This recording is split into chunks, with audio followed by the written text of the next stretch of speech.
Hello everyone, welcome back to my YouTube channel. आज की class में मैं आपको करवाने वाली हूं जो कुमार गौरव सर द्वारा 2 सितंबर को करंट अफेयर्स की क्लास करवाई गई थी। इसका मैं आपको हैंड रिटन नोट्स के माध्यम से रिवीजन करवाऊंगी। इससे आपका टाइम भी बच जाएगा और आपकी पूरी क्लास का रिवीजन भी हो जाएगा। तो चलिए शुरू करते हैं आज की अपनी इंपॉर्टेंट क्लास बिना टाइम वेस्ट किए। क्लास पसंद आए तो प्लीज़ लाइक ज़रूर कीजिएगा। तो देखिए आज का अपना क्वेश्चन नंबर फर्स्ट है, हाल ही में ज्यूरिख डायमंड लीग 2023 में नीरज चोपड़ा ने कौन सा पदक जीता है। तो इसमें नीरज चोपड़ा ने सिल्वर मेडल जीता है। इसके बाद देखिए ज्यूरिख डायमंड लीग 2023, तो इसका आयोजन कहाँ पर हुआ है। तो इसका आयोजन हुआ है ज्यूरिख स्विट्जरलैंड के अंदर। फिर देखिए गोल्ड मेडल जीता है इसमें जैकब, जो कि चेक गणराज्य के रहने वाले हैं। इन्होंने 85.86 मीटर भाला फेंक कर गोल्ड मेडल जीता है इसके अंदर। फिर देखिए सिल्वर मेडल जीता है नीरज चोपड़ा ने, इन्होंने 85.71 मीटर दूर भाला फेंका था। फिर देखिए विश्व एथलेटिक्स चैंपियनशिप जिसका आयोजन हुआ था बुडापेस्ट हंगरी के अंदर, तो इसमें गोल्ड मेडल जीता है नीरज चोपड़ा ने। कितनी दूर भाला फेंककर, तो 88.17 मीटर।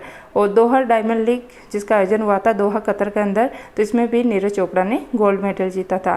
फिर देखिए ललन टॉप में विश्व एथलेटिक्स चैंपियनशिप, तो इसका आयोजन हुआ है हंगरी की राजधानी बुडापेस्ट में। फिर देखिए विश्व बैडमिंटन चैंपियनशिप, तो इसका आयोजन हुआ है कोपेनहेगन डेनमार्क के अंदर। नेक्स्ट है शतरंज चैंपियनशिप, तो इसका आयोजन हुआ है बाकू अजरबैजान में। नेक्स्ट है टोक्यो ओलंपिक, तो इसमें भारत की रैंक थी कितनी थी 48, इसमें भारत की रैंक थी। इसमें भारत ने 1 गोल्ड जीता था और किसने जीता था, तो नीरज चोपड़ा ने इसमें गोल्ड मेडल जीता था। और 2 सिल्वर मेडल जीते थे, एक तो जीता था रवि दहिया ने कुश्ती के अंदर और एक जीता था मीराबाई चानू ने वेट लिफ्टिंग के अंदर। और चार इसमें भारत ने ब्रॉन्ज मेडल जीते थे। टोटल जो भारत ने टोक्यो ओलंपिक में मेडल जीते थे वो थे कितने, 7 मेडल जीते थे। फिर देखिए नेक्स्ट है शतरंज चैंपियनशिप, तो इसके अंदर आर प्रज्ञानंद ने सिल्वर मेडल जीता था और गोल्ड जीता था कार्लसन ने, जो कि नॉर्वे के रहने वाले हैं। इसके बाद देखिए क्वेश्चन नंबर सेकंड है, हाल ही में किस भारतीय को रेमन मैग्सेसे पुरस्कार 2023 से सम्मानित किया गया है। तो ये सम्मानित किया गया है डॉक्टर रवि कन्नन को। तो देखिए रेमन मैग्सेसे अवार्ड 2023, तो इसको एशिया का नोबेल पुरस्कार कहा जाता है। फिर देखिए ये प्रदान किए जाते हैं फिलीपींस की राजधानी मनीला के अंदर। इसकी स्थापना हुई थी 1957 के अंदर। और फर्स्ट बार जो ये दिया गया था, मतलब फर्स्ट भारतीय जिनको ये मिला था 1958 में, ये मिला था विनोबा भावे को। फिर देखिए 2023 के अंदर 4 व्यक्तियों को जो है रेमन मैग्सेसे पुरस्कार दिया गया है, जिसमें एक भारतीय डॉक्टर रवि कन्नन, ये जो है ऑन्कोलॉजिस्ट है, मतलब कैंसर रोग विशेषज्ञ हैं। फिर देखिए 2019 में रवीश कुमार को मिला था रेमन मैग्सेसे पुरस्कार, जो कि भारतीय थे। फिर देखिए ललन टॉप में एशियन डेवलपमेंट बैंक, इसकी स्थापना हुई थी 1966 में। इसका हेडक्वार्टर स्थित है मनीला फिलीपींस के अंदर। फिर देखिए भूदान आंदोलन, इसकी शुरुआत की गई थी विनोबा भावे के द्वारा और ये भारत के फर्स्ट व्यक्तिगत सत्याग्रही थे। नेक्स्ट है ताल एंड मेयोन ज्वालामुखी, तो ये फिलीपींस के अंदर स्थित है। फिलीपींस की राजधानी क्या है, तो मनीला है।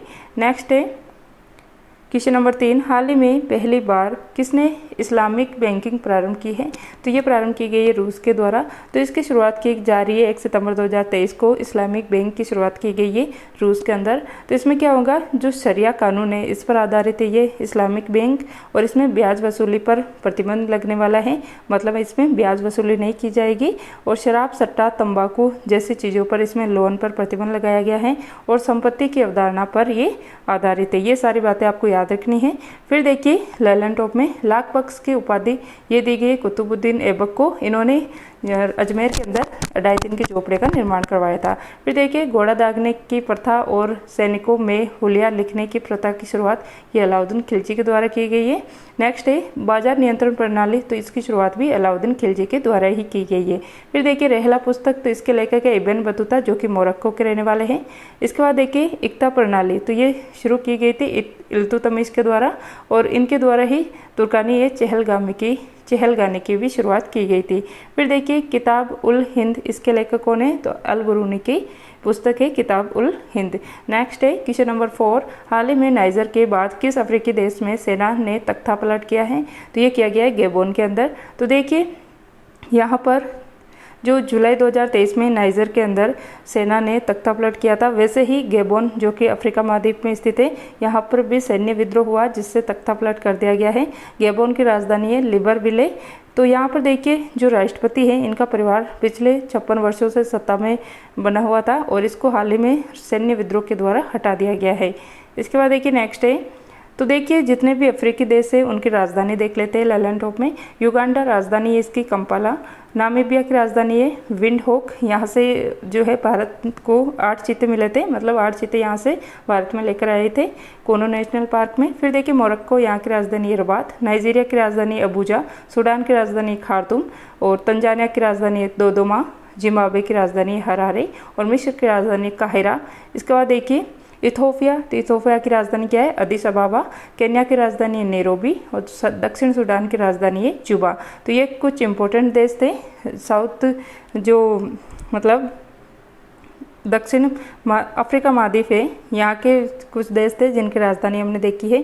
फिर देखिए क्वेश्चन नंबर 5 है, हाल ही में रेलवे बोर्ड की पहली महिला मुख्य कार्यकारी अधिकारी और अध्यक्ष किसे नियुक्त किया गया है, तो ये बनी है जया वर्मा सिन्हा। तो इन्होंने रिप्लेस किया है, मतलब किनके स्थान पर बनी है, अनिल कुमार लोहारी के स्थान पर। इनका कार्यकाल अगस्त 2024 तक रहने वाला है। फिर देखिए रेलवे बोर्ड की स्थापना 1905 में की गई थी रॉबर्टसन आयोग की सिफारिश पर। फिर देखिए रेलवे बजट को आम बजट से अलग किया गया था एकवर्थ आयोग की सिफारिश पर। और रेल बजट को आम बजट में विलय कब किया गया था, तो ये विलय किया गया था विवेक देबरॉय समिति की सिफारिश पर 2017 के अंदर। फिर देखिए लैलन टॉप में आकाशवाणी और समाचार सेवा प्रभाग की प्रधान महानिदेशक कौन बनी है, तो ये बनी है डॉक्टर वसुधा गुप्ता। फिर देखिए पाकिस्तान में भारतीय उच्चायोग की पहली महिला डी अफेयर मतलब अस्थायी राजदूत कौन है, तो यह है गीतिका श्रीवास्तव। नेक्स्ट है, पहली महिला मुख्य चुनाव आयुक्त कौन बनी थी भारत की, तो ये बनी थी रमा देवी। राष्ट्रीय महिला आयोग की फर्स्ट अध्यक्ष तो ये थी जयंती पटनायक, जिनका हाल ही में निधन हो गया है। फिर देखिए क्वेश्चन नंबर 6 है, हाल ही में केंद्र सरकार ने एक राष्ट्र एक चुनाव की संभावना तलाशने के लिए किसकी अध्यक्षता में समिति का गठन किया है, तो ये अपने पूर्व राष्ट्रपति रामनाथ कोविंद की अध्यक्षता में समिति का गठन किया गया है। तो देखिए वन नेशन वन इलेक्शन, एक राष्ट्र एक चुनाव, तो इसमें क्या होगा कि लोकसभा और राज्यसभा, राज्य की जो विधानसभाएं होती है इनका चुनाव एक साथ करवाया जाएगा, ऐसा इसके अंदर है। तो देखिए पूर्व राष्ट्रपति जो रामनाथ कोविंद है इनकी अध्यक्षता में एक समिति का गठन किया गया है, जो कि ये डिसीजन लेगी कि एक राष्ट्र एक चुनाव होना चाहिए या नहीं होना चाहिए। तो इसके अंदर देखिए एक तो अभी अपने वर्तमान में विधि आयोग के वर्तमान अध्यक्ष कौन है, ऋतुराज अवस्थी। कौन है, ऋतुराज अवस्थी। तो देखिए ये सत्र, इसके लिए सत्र आयोजित किया जाएगा वन नेशन वन वोटिंग के लिए। तो इसमें देखिए वन नेशन वन इलेक्शन के लिए 18 से 22 सितंबर को संसद का विशेष सत्र का आयोजन होने का आह्वान किया गया है। इसके पहले देखिए 1967 मतलब 1967 तक लोकसभा और राज्य विधानसभा के चुनाव एक साथ हुआ करते थे। फिर देखिए जून 2019 के अंदर संसद को संबोधित करते हुए तत्कालीन राष्ट्रपति रामनाथ कोविंद जी ने एक राष्ट्र और एक साथ चुनाव को जो है देश की ज़रूरत बताते हुए ये बात कही थी।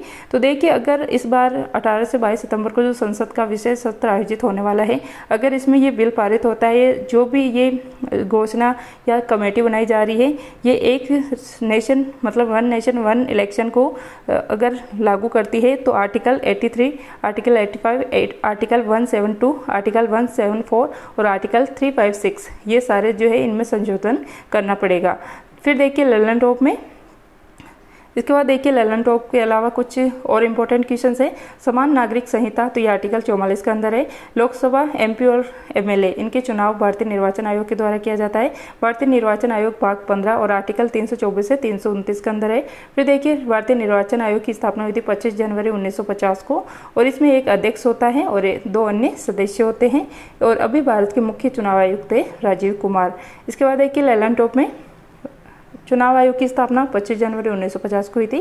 भारत के फर्स्ट चीफ इलेक्शन कमिश्नर कौन बने थे, सुकुमार सेन। फिर देखिए राज्य निर्वाचन आयोग, तो इसमें देखिए 243 के अंदर ग्राम पंचायत का निर्वाचन किया जाता है, मतलब चुनाव करवाए जाते हैं। और 243 के अंदर नगर पालिका के चुनाव होते हैं। फिर देखिए चुनाव आयोग के राष्ट्रीय आइकन कौन बनाया गया अभी, सचिन तेंदुलकर को। नेक्स्ट है क्वेश्चन नंबर 7, केंद्र सरकार ने किस माह को 6th राष्ट्रीय पोषण माह घोषित किया है, तो ये सितंबर माह को घोषित किया गया है। 6th क्रम का राष्ट्रीय पोषण माह घोषित किया गया है इसको। तो देखिए जो डीपीएसपी का आर्टिकल 47 ये पौष्टिक भोजन से संबंधित है। नेक्स्ट है, तो इस देखिए भारत का लक्ष्य क्या तय किया गया है कि सुपोषित भारत, साक्षर भारत और मजबूत भारत। तो भारत को सुपोषित बनाना, साक्षर बनाना और मजबूत बनाना ये इसका लक्ष्य रखा गया है। फिर देखिए लैलन टॉप में अंतर्राष्ट्रीय साक्षरता दिवस 8 सितंबर को मनाया जाता है। कब मनाया जाता है, 8 सितंबर को। हिंदी दिवस कब मनाया जाता है, 14 सितंबर को। और हिंदी भाषा का विकास का प्रावधान यह आर्टिकल 351 के अंदर बताया गया है। फिर देखिए विश्व ओजोन दिवस 16 सितंबर को मनाया जाता है, क्योंकि 16 सितंबर 1987 को मॉन्ट्रियल प्रोटोकॉल हुआ था ओजोन परत के संरक्षण के लिए मॉन्ट्रियल कनाडा के अंदर। फिर देखिए विश्व पर्यटन दिवस ये 27 सितंबर को मनाया जाता है। नेक्स्ट है क्वेश्चन नंबर 8, हाल ही में आधार से संबंध जन्म पंजीकरण शुरू करने वाला पहला पूर्वोत्तर राज्य कौन सा है? तो ये बना है नागालैंड। तो ये फर्स्ट नॉर्थ ईस्ट स्टेट बन गया है जहाँ पर जन्म पंजीकरण को जो है लिंक किया जा रहा है आधार से। तो इससे क्या होगा कि बच्चों के लिए जो सरकारी योजनाएं होगी उनका लाभ उठाने के लिए ये इसको लिंक किया जा रहा है जन्म पंजीकरण को आधार से।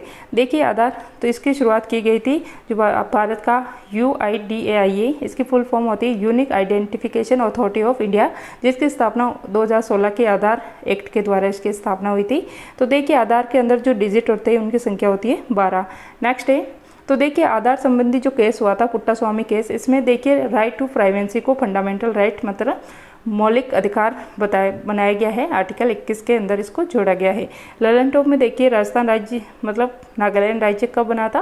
तो ये बना था 1 दिसंबर 1963 को, और ये भारत का 16वें क्रम का राज्य बना था, और 1 दिसंबर को ही हॉर्नबिल फेस्टिवल मनाया जाता है नागालैंड के अंदर।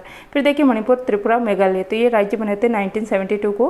अरुणाचल प्रदेश एंड मिजोरम ये राज्य बने थे 20 फरवरी 1987 को। फिर देखिए माउंट सारामती तो ये स्थित है नागालैंड में। क्वेश्चन नंबर 9 है, हाल ही में स्वराज ट्रैक्टर ने किसे अपना ब्रांड एम्बेसडर नियुक्त किया है? तो ये महेंद्र सिंह धोनी को नियुक्त किया है। फिर देखिए स्वराज ट्रैक्टर तो ये भारत का पहला स्वदेशी ट्रैक्टर है। नेक्स्ट है लेलन टॉप में देखिए इंडियन ऑयल ने ब्रांड एम्बेसडर संजीव कपूर को बनाया है। BPCL Bharat petroleum corporation limited ने इसने जो प्योर फॉर श्योर कार्यक्रम चलाया था, इसके तहत राहुल द्रविड़ को अपना ब्रांड एम्बेसडर बनाया है। फिर देखिए इन्फोसिस तो इसने मेल में राफेल नडाल को बनाया है जो कि स्पेन के रहने वाले हैं। फीमेल में ईगा स्वेटेक को बनाया है जो कि पोलैंड की रहने वाली हैं। फिर देखिए महाराष्ट्र के स्माइल एम्बेसडर कौन बनाया गया है? तो ये सचिन तेंदुलकर को। फिर देखिए क्वेश्चन नंबर 10 है, हाल ही में FIDE world rapid team championship का पहला संस्करण कहाँ पर आयोजित हुआ है? तो ये आयोजित हुआ है जर्मनी के अंदर। तो देखिए FIDE world rapid team championship तो इसका होस्ट फर्स्ट संस्करण का ये बना है जर्मनी। विजेता बना है इसके अंदर WR, जो फर्स्ट टीम आई है वो आई है WR टीम। सेकंड पर है टीम फ्रीडम और थर्ड पर है MGD1 जो कि भारतीय टीम है। नेक्स्ट है ललन टॉप में देखिए अंडर 19 महिला T20 वर्ल्ड कप, इसका फर्स्ट बार आयोजन हुआ है। होस्ट बना है इसका साउथ अफ्रीका, विजेता है इसमें भारत। फिर देखिए मालाबार अभ्यास जिसका फर्स्ट बार होस्ट बन रहा है ऑस्ट्रेलिया के सिडनी शहर में इसका आयोजन होने वाला है। तो देखिए इसमें कौन कौन से देश शामिल होने वाले हैं? तो इसमें जो क्वाड कंट्री है भारत, USA, ऑस्ट्रेलिया और जापान, ये 4 देश इसमें शामिल होने वाले हैं। और इसमें भारत की तरफ से INS कोलकाता और INS सह-यात्री भाग लेने वाले हैं। तो ये थी आज की अपनी क्लास। आई होप आपको ये क्लास पसंद आ रही होगी। अगर आपकी ये क्लास अच्छी लगी तो प्लीज़ लाइक कीजिएगा, शेयर कीजिएगा और कमेंट करके बताइएगा कि आपको ये क्लास कैसी लगी है। क्लास कंटिन्यू नहीं हो पा रही है कुछ समस्या होने के कारण। तो मिलते हैं नेक्स्ट क्लास में। चैनल पे नए हो तो चैनल को सब्सक्राइब कर लीजिएगा। तो मिलते हैं नेक्स्ट क्लास में। क्लास देखने के लिए थैंक यू।